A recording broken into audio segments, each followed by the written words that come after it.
grew up on a diversified crop and livestock farm in eastern South Dakota, and after high school, of course, decided to go to college and went all the way to Brookings, which was 8 miles. So I went for 2 years and could not decide what I wanted to do. And so finally I looked through the catalog and I thought, journalism, I'd like to talk. Maybe that's something I could do. When I graduated, I got a job as a bartender in Brookings at a hotel. And this guy was coming through and got stuck there because there was a blizzard. His name was George Ashfield. It was just a great story. My car was stuck in a snowbank. The guy helped me shovel it out. And who knows what a good deed will do. And he gave me a good response by hiring me. And before you know it, I was interviewing for a job in Minneapolis, and George was my first boss. And he was probably instrumental as a boss through my whole career. I loved that guy. So I worked at Miller Publishing on a magazine called Feedlot Management for a couple of years. And then I ended up moving to Des Moines, Iowa, worked on successful farming as a crops editor. So I worked there for a couple of years, and then I decided to go back to school and went back to SDSU to pick up a master's.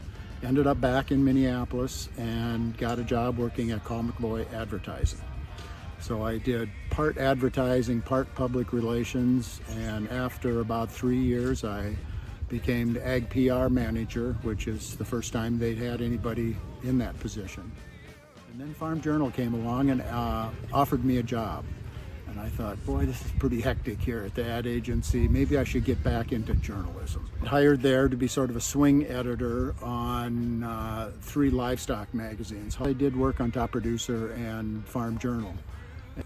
After a while, I ended up as a features editor and the photo editor for those 3 livestock magazines.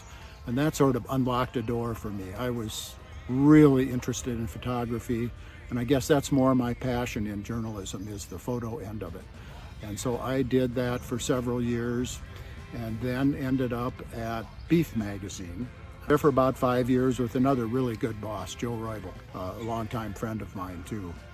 And then moved over and became editor of Corn and Soybean Digest. And that was a really good period in time. But I ended up my career at CHS, which is the largest co-op in the United States.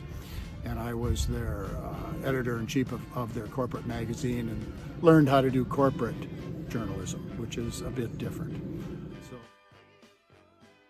Right from the very beginning, I had joined AAEA, and I have been a member, I think, for my entire career.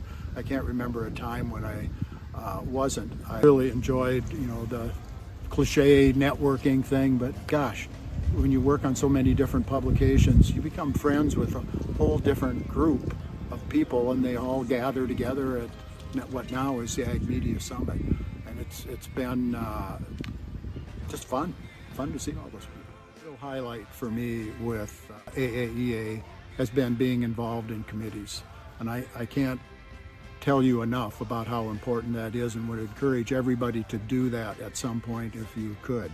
And I have been on several committees, and that's really where you kind of learn how the organization works. 2009 we had hosted the International Federation of Ag Journalists in Fort Worth, and I was co-chair of that, and that was a wonderful experience. There was just a wonderful group of people that were just digging in. They were just kind of thrilled to be part of this whole thing because it had never been done before.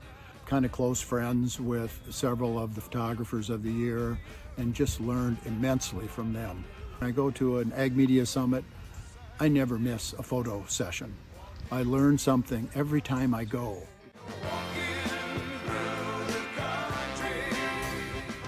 A big shout out of thanks to AAEA and ACN for honoring me with this award. Means a ton to me. I feel like I've been so involved with it for so many years, and what a way to kind of wind things up here at the end. So thank you very much.